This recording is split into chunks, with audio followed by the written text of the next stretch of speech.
പറയുന്നത് വെറുതെ അല്ലണ. എന്താ പ്രശ്നം? അറിഞ്ഞില്ലേ? ഇല്ല. എന്നവാ ഞാനിന്ന് പറയുന്നത് പറഞ്ഞാൽ കൊല്ലം പത്തനാപുരത്തെ കൊണേഷ് കുമാറിനെ പറ്റിയാണ്. അപ്പൊ ഇനി ഈ ഒരു സാധനത്തിന്റെ കുറവും കൂടെ ഇവിടെ ഉണ്ടായിരുന്നു. ഒരു 1 year ബാക്ക് ഞാൻ കേരളക്കര മൊത്തം ഫേമസ് ആയ ഒരു കിട്ടിലും കണ്ടന്റ് ചെയ്തായിരുന്നു. നിങ്ങൾ മറന്നുപോയെങ്കിൽ ജസ്റ്റ് ഒന്ന് കണ്ടിട്ട് വാ. ആയിക്കോട്ടെ, ഇന്ന് നമുക്ക് ഇവിടെ തന്നെ കൂടാ.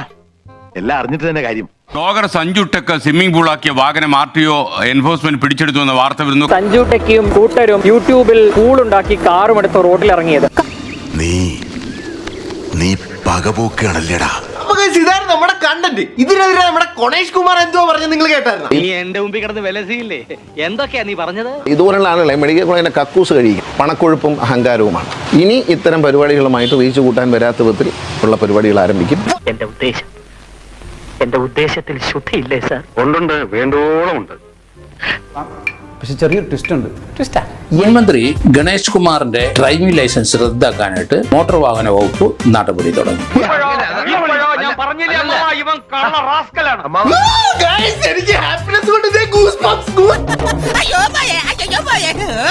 നീ അന്ന് നോവിച്ച് വിട്ടതൊരു പാമ്പിനെയാടാ. എനിക്കിഷ്ടപ്പെട്ടു.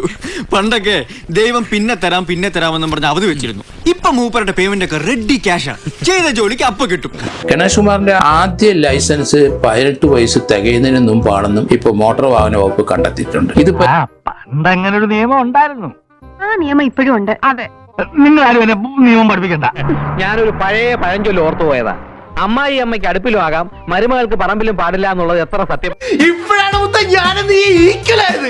നിന്റെ ലൈസൻസ് പോയി, എന്റെ ലൈസൻസ് പോയി. നിന്റെ ജോലി പോയി, പക്ഷെ എന്റെ ജോലി പോയില്ല. നീ ഇത് അനുഭവിക്കണോടാ. ആയുഷ്കാലം മുഴുവനും നീ ഇത് അനുഭവിക്കണം. മതി ശവത്തി കുത്തിയത്. കുത്തും. ഈ ശവത്തി ഞാൻ ഇനിയും കുത്തും. എന്നെ അത്രയ്ക്ക് കുത്തിയിട്ടുണ്ടവൻ. കുരുത്തം കെട്ടവൻ എനിക്കിട്ട് പണിയൊന്നും ഞാൻ സ്വപ്നത്തിൽ പോലും വിചാരിച്ചില്ല. എല്ലാവർക്കും സന്തോഷമായല്ലോ? എനിക്ക് സന്തോഷമായി. എല്ലാവർക്കും പിരിഞ്ഞു പോവാം.